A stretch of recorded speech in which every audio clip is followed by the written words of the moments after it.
Meus amados, convido você a abrir a palavra do Senhor nosso Deus, no texto de João 6. Nós vamos ler o versículo 6. Evangelho não é de João, tá? O evangelho não é dele. O evangelho é de Cristo, relatado por João, ok? Então, o evangelho não é de João. O evangelho é de Jesus, mas relatado pelo nosso irmão João, ou segundo João, relatado por ele. Vamos ler todos juntos? Diz assim: mas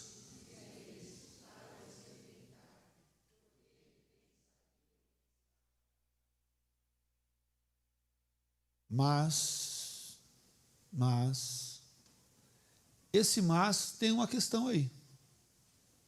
O que é essa questão?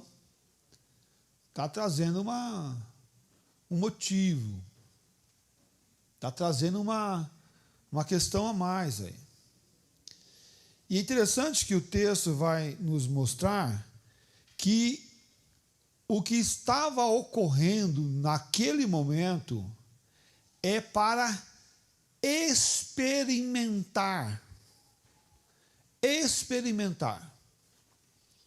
Talvez você é uma cozinheira de mão cheia, né?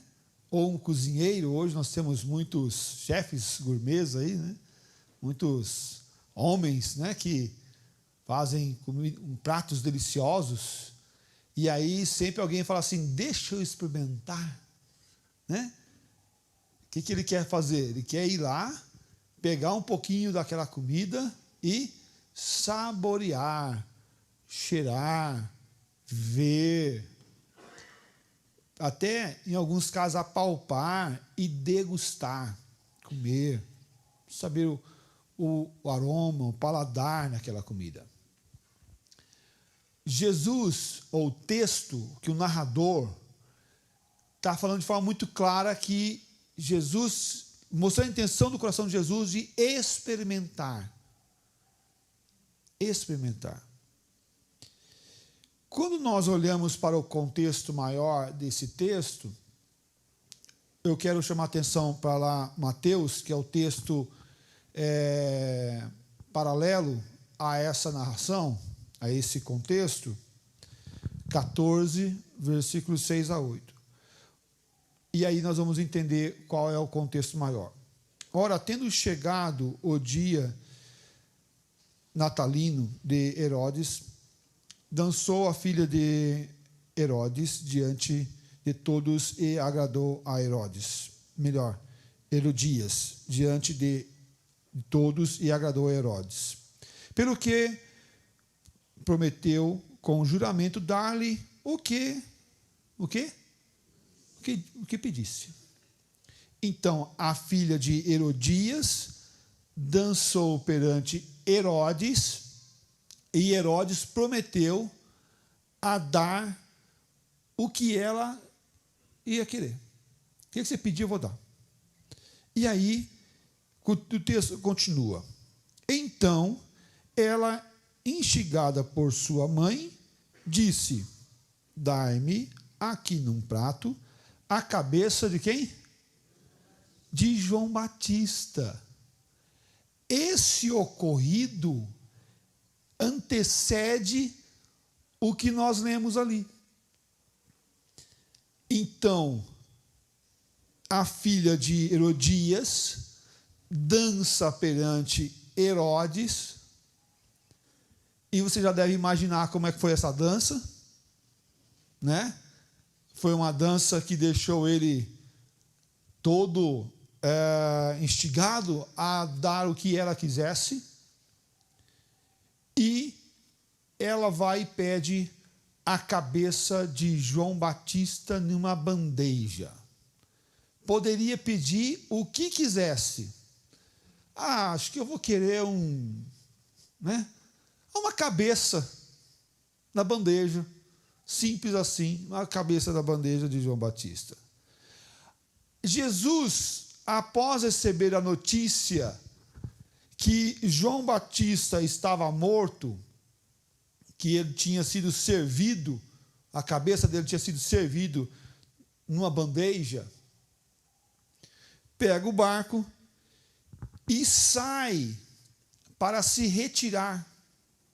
E era comum vermos esse fato, esse ato do retirar-se para a meditação, retirar-se para pensamentos, retirar-se para a comunhão. E nós vamos ver Jesus várias vezes indo para o monte orar, várias vezes indo para um lugar de solidão para refletir e orar. E Jesus está nesse momento no barco indo para uma região, e uma multidão de mais ou menos 5.000 pessoas, entre mulheres, homens e crianças, ficaram sabendo aonde Jesus estava, ou para onde ele estava indo, e foram ter com ele naquela região. E aí o pessoal do COM se agilizou lá, do Ministério de Comunicação de Jesus, instalou as caixas de som, as PA, microfone na mão, bateria carregada, né? Brincadeira, brincadeira. Mas a região aonde Jesus estava e se posicionou, era uma região aonde as ondas sonoras da voz propaga, e levada pelo vento, era possível milhares de pessoas ouvir uma única pessoa falar. E Jesus para ensinar essas pessoas. Eu vi algo semelhante a isso, lá em Curitiba, na Pedreira Lelinski, onde a acústica toda é voltada para um espaço, e quando alguém fala em um determinado local daquela pedreira, muitas pessoas podem ouvir a voz sem microfones. E é interessante aqui que todo o enredo que está sendo construído é para quê? É para experimentar. Tudo isso que estava sendo posto com o objetivo, que nós lemos agora há pouco, para experimentar. O tempo vai passando durante o dia, essas 5.000 pessoas estavam ali, ouvindo de Jesus, sedentos por Jesus. E o tempo vai passando, e a multidão começa a ter o quê? Fome. A multidão começa a ter fome, a fome começa a bater. E para quem pensa e para quem reflete mais ainda, se você com certeza nos seus estudos, depois de estudar um tempo, é muito comum você falar assim: nossa, mas estou com uma fome. Por quê? Porque o cérebro é um dos organismos que mais gasta energia nosso. Pensar, estudar, gasta muita energia. E essa multidão está com fome. Jesus então chega para Filipe e faz essa pergunta: onde compraremos pão? Onde compraremos pão para esses comerem? Aonde tem pão para esses comerem? E é interessante que essa pergunta é muito peculiar, porque Filipe é daquela região. Quem que pode conhecer aqui aonde tem algum mercado, algum lugar para comprar pão? Eu vou perguntar para o Otoniel, que acabou de mudar, estava lá na região amazônica, mudou para cá agora, e falou assim: aonde tem um lugar para me comprar pão? Você fala, rapaz, perguntando para mim, cheguei agora. Pergunta para o Teles, que já mora aqui desde pequenininho. Pergunta para ele, quando ele tinha cabelo ainda, quando estava aqui, já estava aqui, já tinha cabelo ainda, já faz tempo que ele mora aqui na região. E é peculiar ver essa questão, porque Filipe era daquela região lá. E Jesus chega para ele, indagando. Essa pergunta que Jesus fez para Filipe, será que Jesus não sabia onde tinha coisas para comprar? Será que Jesus não sabia o que fazer? Será que Jesus, o Todo-Poderoso, não sabia o que fazer? E quando fazer? Jesus não é a segunda pessoa da Trindade? Jesus não é o Todo-Poderoso? Não foi a palavra lançada para criar o universo? Quando Deus fala, haja luz, o executor da ação da luz foi Jesus, a palavra. Haja separação entre terra e terra. Quem executou essa separação é a palavra, é o Logos, é Jesus. Será que esse que executou tudo isso não sabia o que fazer, não sabia onde comprar pão, não sabia o valor que teria que se gastar? O Todo-Poderoso, o Criador do universo, estava com perguntas. Imagina então nós, como que vai ser? Se o Todo-Poderoso Criador do universo, mas o texto ele responde por que Jesus perguntou. Versículo 5 novamente.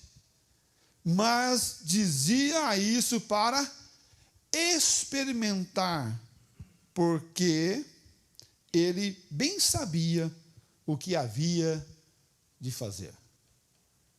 Jesus sabia o que ele iria fazer, mas ele estava experimentando. Jesus não precisava e não precisa de ajuda. Eu já vi pessoas e pregadores falar assim: Deus precisa de você para levar o evangelho para as nações. Se você ouvir isso, não acredite, porque é mentira. Agora, se você ouvir assim, Deus quer usar você para levar o evangelho para as nações, aí sim, aí ok. Mas que Deus precisa de alguém?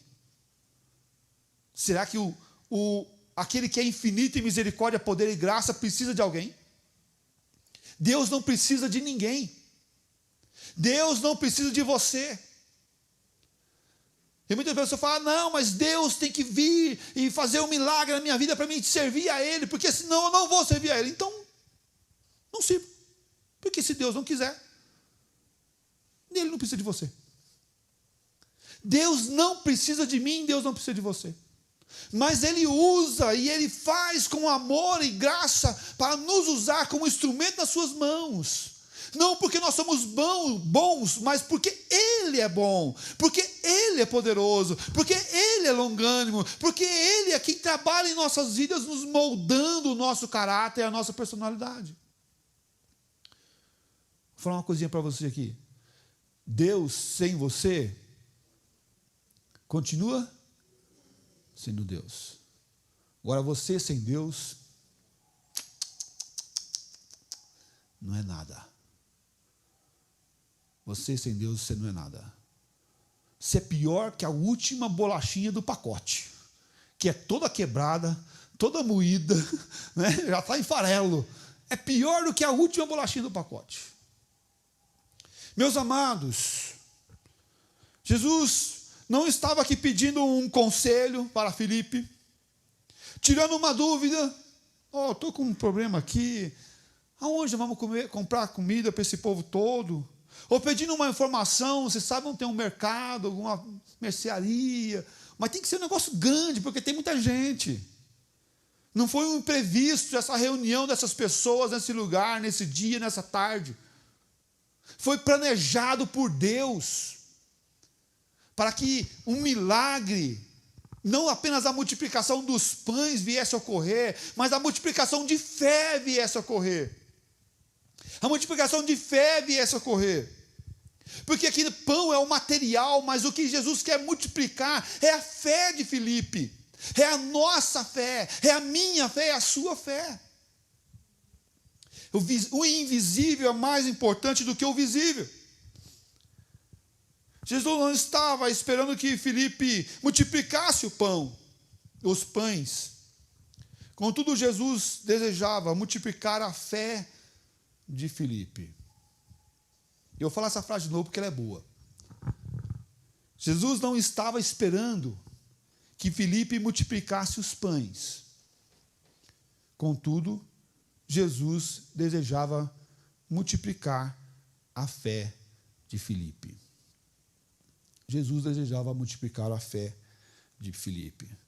Qual foi a pergunta mesmo que ele fez? Onde compraremos pães para dar a comer? O nosso tema é: Jesus sabe o que havia de fazer. Jesus sabe o que havia de fazer. E, em primeiro lugar, quero falar sobre a dificuldade.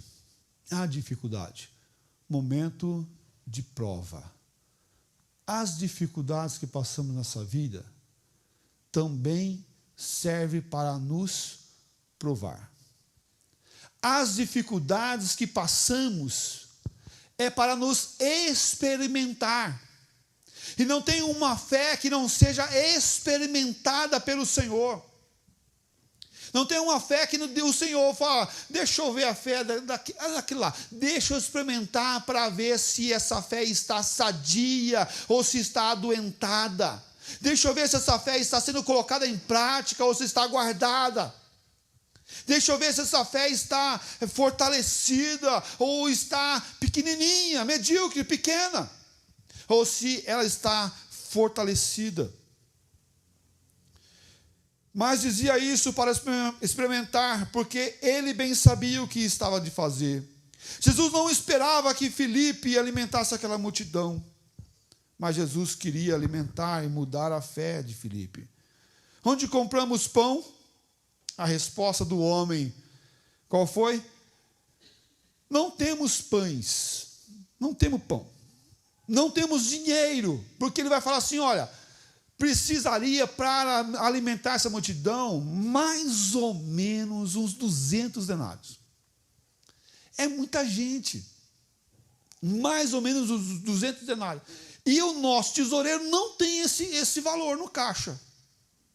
E se tivesse, não foi feita a reunião para liberar o dinheiro. O tesoureiro não liberou. Não temos 200 denários, e mesmo se tivesse, não tem liberação para pegar. A gente não tem, a gente é pobre, a gente é pequeno. Nosso grupamento não tem esse dinheiro todo.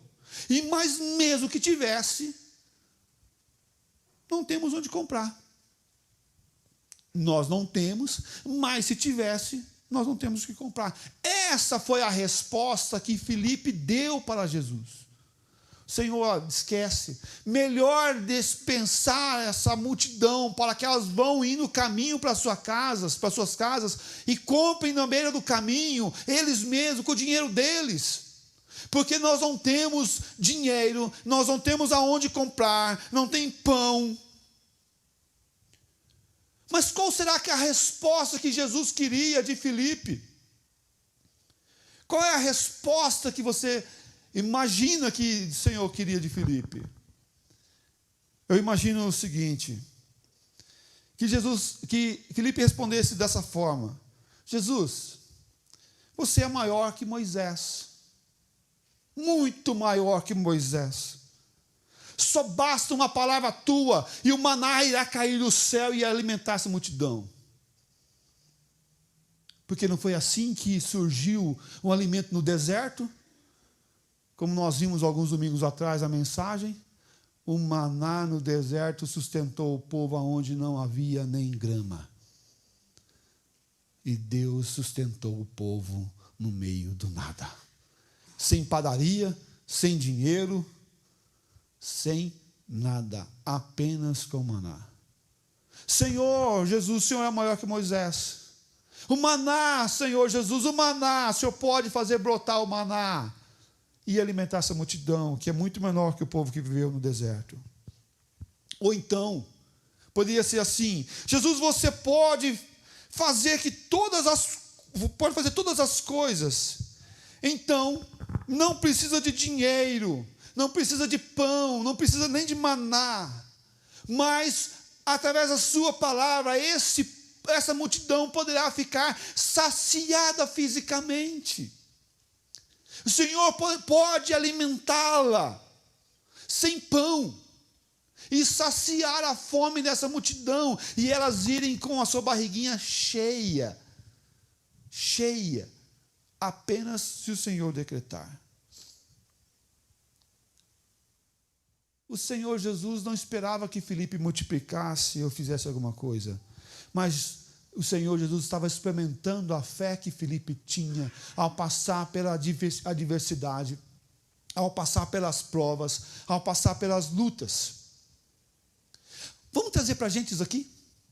Vamos trazer para nós? Quando nós passamos por adversidades, quando nós passamos por momentos difíceis, quando nós passamos por um momento onde nós somos experimentados, o que você faz?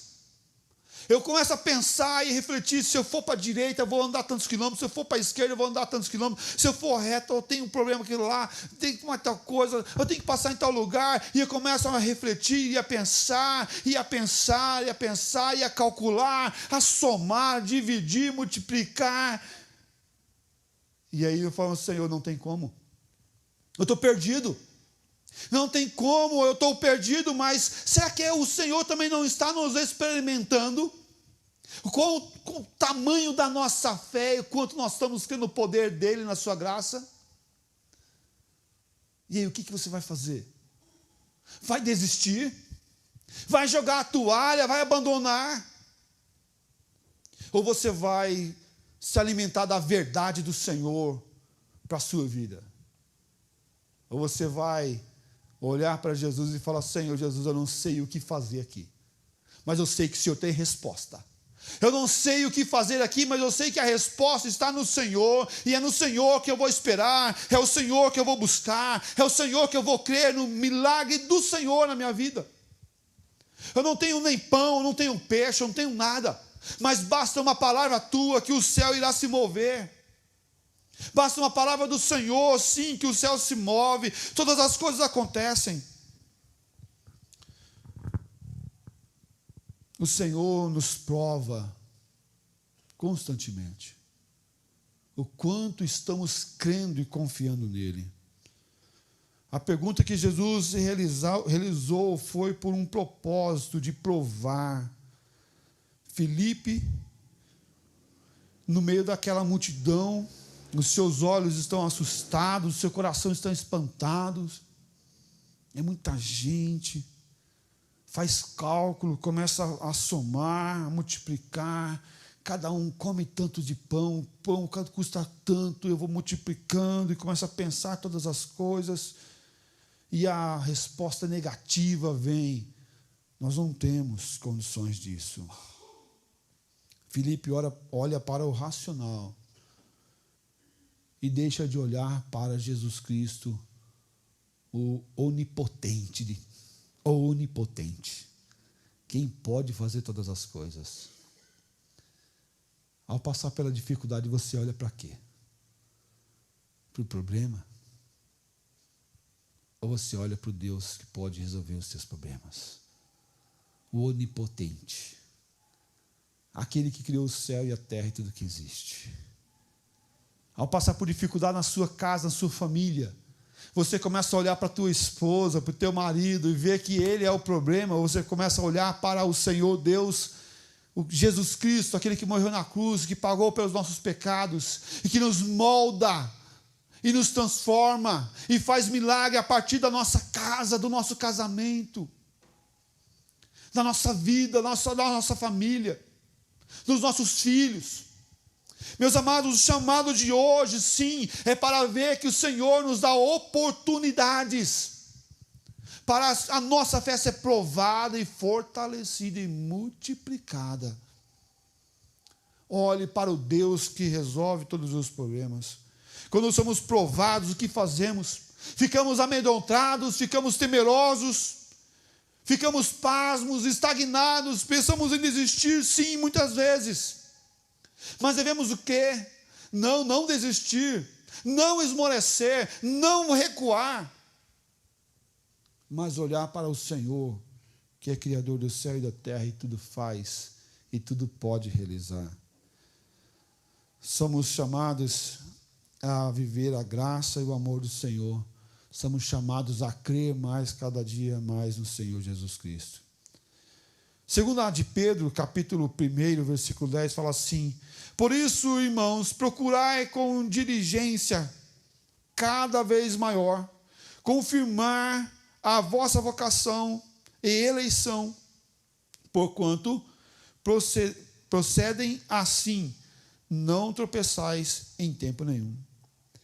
E ele fala para nós buscarmos o quê? Uma confirmação da vocação e da eleição. Sou salvo, glória a Deus por isso. O Senhor te elegeu antes da fundação do mundo. O teu nome está escrito no livro da vida, se você estiver com Ele. E isso não aconteceu agora, aconteceu na eternidade. E agora você deve caminhar com Ele. Para quê? Para confirmar o que já foi decretado. Mas se você não confirma, é sinal que não foi decretado. Se você confirma com seus atos, sinal sim que foi decretado antes da fundação do mundo. Meus amados, a salvação foi feita para ser confirmada. A eleição foi feita para ser confirmada. A vocação tua, o que você faz foi feito para ser confirmado. O teu ministério foi feito para ser confirmado. Pastor, eu quero participar do ministério de louvor. Ah, beleza, então tá. Você toca alguma coisa? Não, não toco. Você canta alguma coisa? Não, não canto, eu sou meio... Mas você quer participar com o quê? Tem que confirmar que você faz alguma coisa. Pega o violão lá, vamos ver, faz um dó aí, um ré, né? Toca alguma coisa. Aí é mais um plão, plão, blão, blão, blão, blão. Então não está confirmado. Não está confirmado, está reprovado. Não foi. Irmão, vai estudar então. Vai estudar, vai se esforçar, vai aprender e depois volta. Volta porque é dons e talentos que nós precisamos. Meus amados irmãos, sim, a nossa fé, sim, o nosso ministério precisa ser confirmado.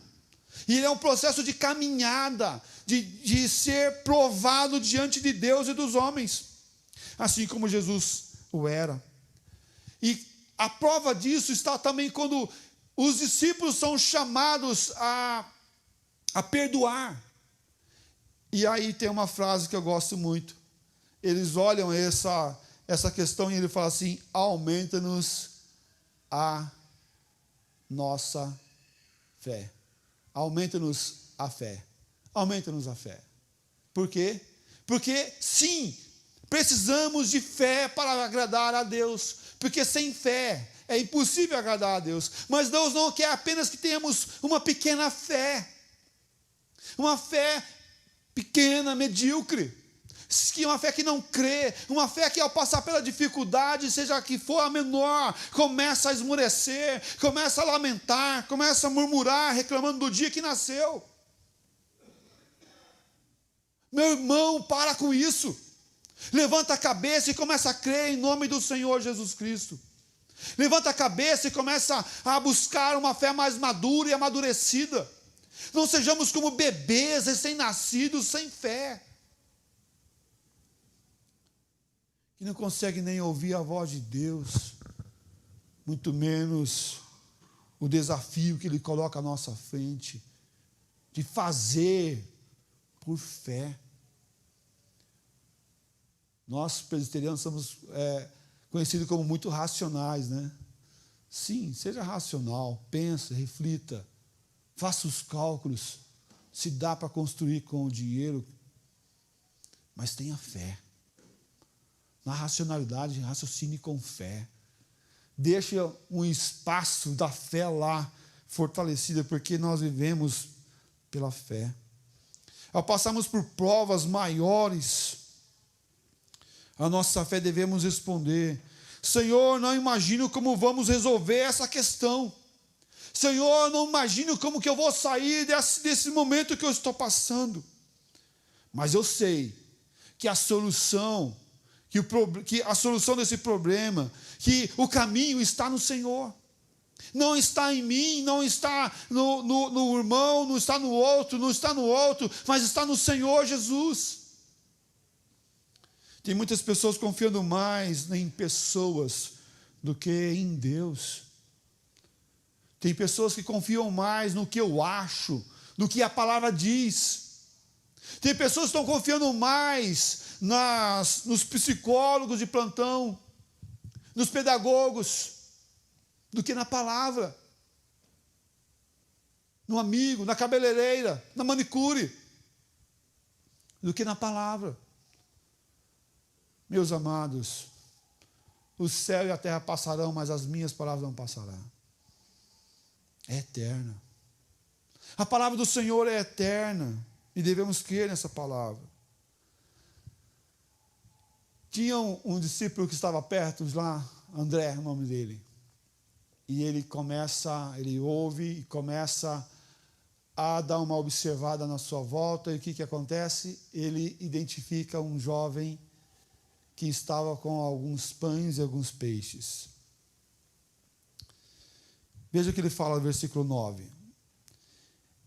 Está aí um rapaz que tem 5 pães de cevada, e ele fala que é de cevada, e 2 peixinhos. E ele fala que é peixinhos, e não é um peixe grande, mas é um peixe, 2 peixinhos. Mas isto que é para tanta gente, percebe que a solução que é apresentada, ainda é apresentada no quê? No diminutivo, no negativo. Tem ali um rapazinho, tem 5 pães e 2 peixes. Senhor, você quer que a gente dê uma confiscada lá e pelo menos você come? Quase isso, né? Pelo menos você come, e se sobrar alguma coisa também nós comemos, e aí o menino a gente dá um jeito de dar um abafo nele, né? Dá um jeito de dar um abafo nele. Mas o que é isso para tanta gente? O que é essa pequena coisa de comer, que é para tanta gente, 5.000 pessoas? Temos tão pouco peixe, tão pouco pães para tantas pessoas. André está disposto a começar com um pouco. A gente não tem o suficiente, mas tem pelo menos um pouquinho. Mas o negativo continua. O que é isso para tantas pessoas? André não tinha a fé para relatar que Jesus poderia resolver a questão de forma sobrenatural. Contudo, ele começa a relatar aquilo que é físico, aquilo que é palpável. Tem um garoto ali que tem isso daí. Cristo proveu a sua aritmética e provou que a sua aritmética ela é diferente. Cristo provou que a sua aritmética é bem diferente. E a gente costuma dizer assim, os últimos serão o quê? Os primeiros serão os últimos. Um dia é igual a 1000 anos, e 1000 anos é igual a um dia. A aritmética do Senhor é diferente da nossa. Porque um dia para nós é um dia, e um ano é um ano, e 1000 anos é algo impensável para a gente viver. Malemar, os mais fortes chegam a 100. Mas a aritmética do Senhor é diferente. Cristo provou que a sua visão é diferente. O seu pensamento é diferente. Sua mente é diferente. O seu espírito é diferente. E ele age diferente. Jesus sabe e sabia o que havia de fazer. E em segundo lugar, e esse é mais curtinho, nada sai do controle do Senhor. Nada sai do controle do Senhor Jesus. Nada sai do controle do Senhor. Porque ele bem sabia o que estava para fazer. O que Jesus estava planejado iria ocorrer. Esse garoto ali, divinamente instruído, a sua mãe, divinamente instruída, falou assim, Jesus vai usar esses pãezinhos aqui e esses peixinhos, vou colocar aqui no teu boné, na tua sacolinha, e você vai lá. E a hora que André for, já deixou claro para ele. Ele vai pegar isso aqui e vai fazer um milagre lá. Não sabia, mas foi isso que foi passado. Deixou claro. está tudo pronto, está tudo certo. Vai que as pessoas vão estar lá, o pão vai estar lá, o peixe vai estar lá. Ele sabia tudo o que iria acontecer. Ele sabia. Cristo sempre sabe. Cristo sempre sabe. Não há nada na tua história que aconteça por acaso. Não há nada na tua jornada que acontece por um imprevisto divino. Tudo o que aconteceu de bom na sua vida foi porque Deus quis. E tudo o que aconteceu de ruim na sua vida é porque Deus permitiu. Para quê? Para provar a tua fé, para provar a minha fé. Mas como é impactante, como dói a gente receber um exame, um resultado negativo para aquilo que a gente desejava. Como dói ver alguém sofrer, sim, dói. Como dói ver alguém passar por dificuldade, ser operado. Como dói ver alguém passar por momentos difíceis. Como que o coração de uma mãe aperta ver um filho passar uma noite inteira de febre. Mas saiba que tudo isso que você está passando foi permissível pelo Senhor. E o Senhor, na sua graça e misericórdia, quer provar a tua fé e te fortalecer na sua fé para que você creia mais, para que você espere mais, para que você busque solução mais no Senhor e menos nas coisas terrenas dessa terra. E quantas vezes você já falou, eu não tenho tempo, pastor. Eu não tenho tempo para as coisas ali, não tenho tempo. Eu tenho muitos compromissos. Falei isso para um irmão esse final de semana. Ah, você não tem tempo, é esse que Deus gosta. É esses que Deus gosta, é esses que Deus gosta. Você não tem tempo, é esses. Saiba que é você. Você tem tempo demais, então pode deixar que Deus não vai te usar a tua vida. Deus não usa desocupado. Deus usa pessoas que estão na atividade correndo. E aos aposentados, eu sei que vocês correm mais do que agora do que antes. Então não vem me dizer, não, né, eu então não tenho tempo. Não, você tem tempo para o Senhor, porque eu sei que você está correndo aí mais do que hoje, quem é aposentado do que antes que você estava em atividade. Muitos aposentados hoje correm que nem é brincadeira. E Deus quer usar a tua vida como instrumento na mão dele, para a glória dele. E saiba que tudo o que aconteceu na sua vida não foi por acaso. Deus sabe. Jesus sabia tudo antes de acontecer. Jesus sabia que a cabeça de João Batista seria servida numa bandeja. Jesus sabia. E tudo isso ele permitiu. Para quê? Para que a nossa fé fosse aumentada. Para que as dificuldades da nossa vida viessem para nos fortalecer e nos agraciar com o seu grande amor, vivendo mais para o Senhor e buscando mais o Senhor. Mateus capítulo 6, versículo 8, fala assim, não nos assemelheis, pois, a eles, porque Deus, o vosso Pai, sabe o que tendes necessidade, antes que lhe o peçais. O que Deus sabe? Sabe as nossas necessidades. Antes que nós venhamos a falar para o Senhor, Deus sabe o que nós precisamos. Eu tenho que falar para Deus em oração. Você quer informar Deus? Você está querendo informar Deus, é isso? Não, você não vai informar Deus de nada. Você não precisa dizer, Senhor, tem um problema aqui na minha casa, caiu meu telhado, meu filho está doente, veio um resultado do exame, talvez o Senhor tenha esquecido de mim. Deus não esquece. Deus não esquece. E nós começamos a comparar Deus com a gente, que esquece, se não anotar na agenda, passa despercebido.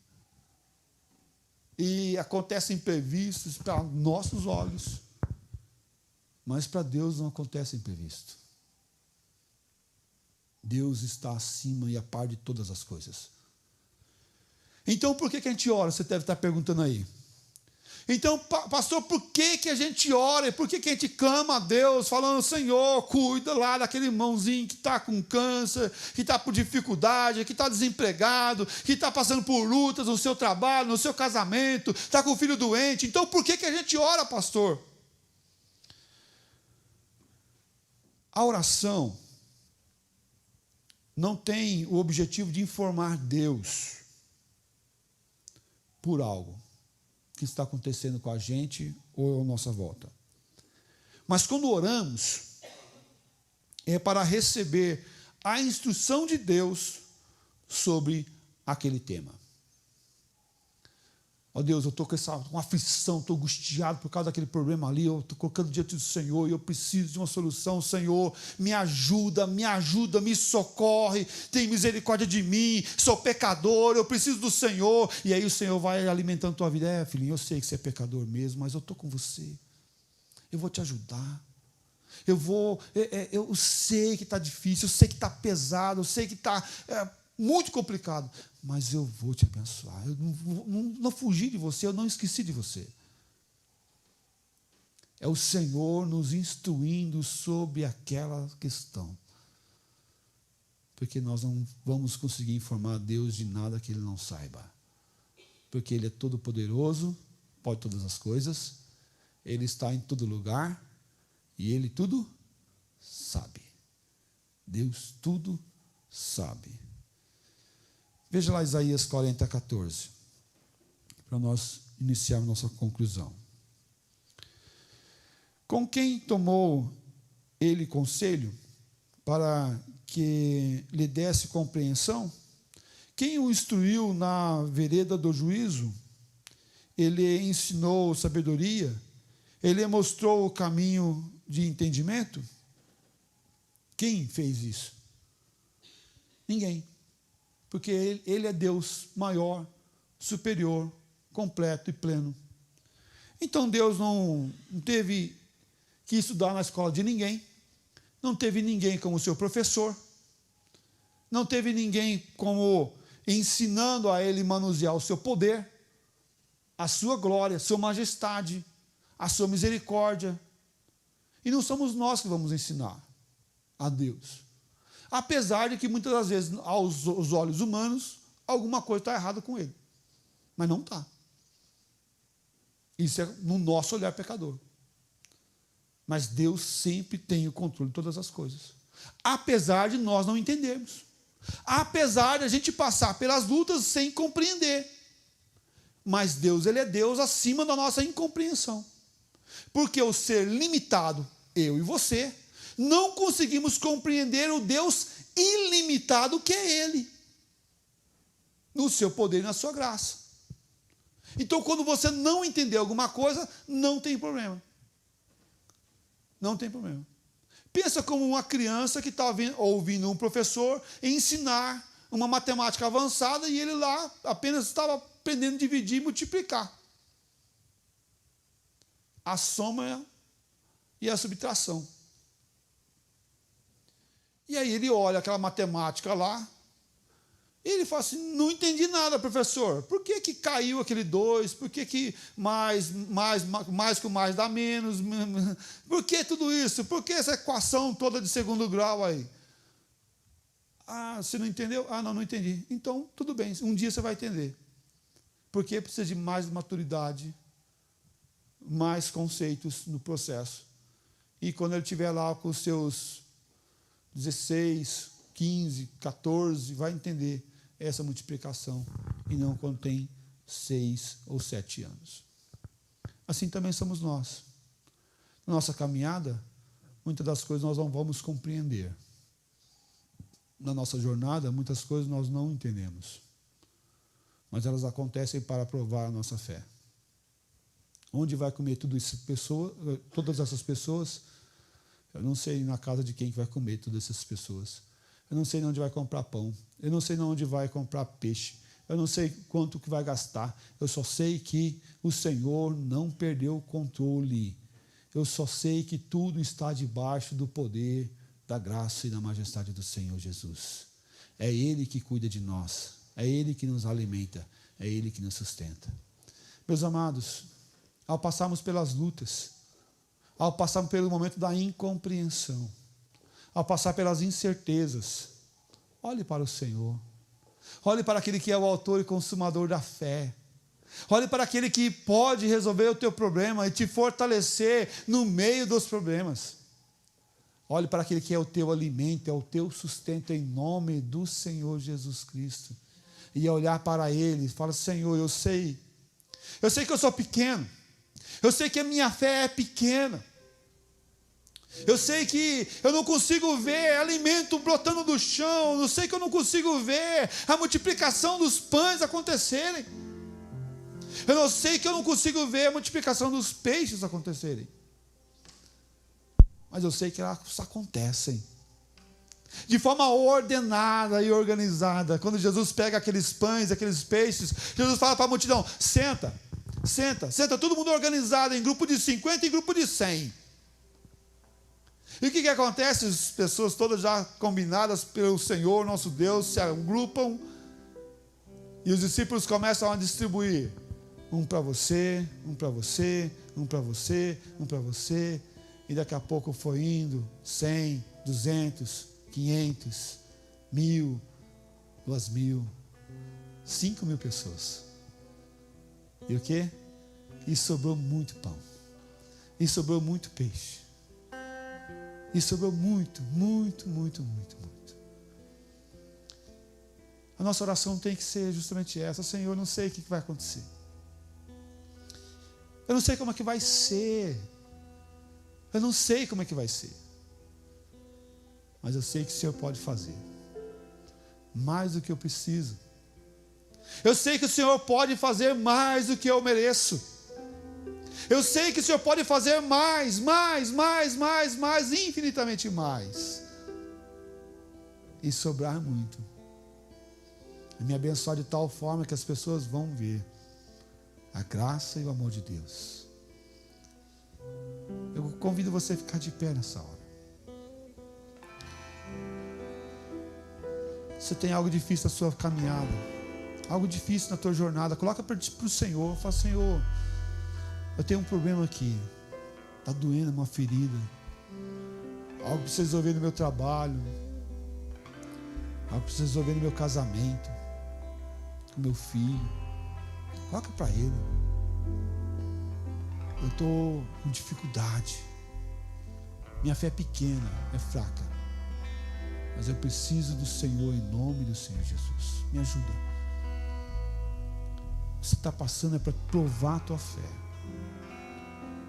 Então fala para Ele: Senhor, não é que eu estou cansado de ser provado, não, Senhor, mas é que eu entendi que eu estou passando por uma provação. Eu estou entendendo, Senhor, agora. E eu peço que me ajude a corresponder, a responder a resposta certa quando for indagado para mim, porque eu quero tirar 10 nessa prova, Senhor. Eu não quero ser reprovado, não. Eu não quero ser reprovado. Eu tenho certeza que você também não quer ser reprovado. Coloca para o Senhor, em nome de Jesus. Ora para Ele, fala com Ele, em nome de Jesus.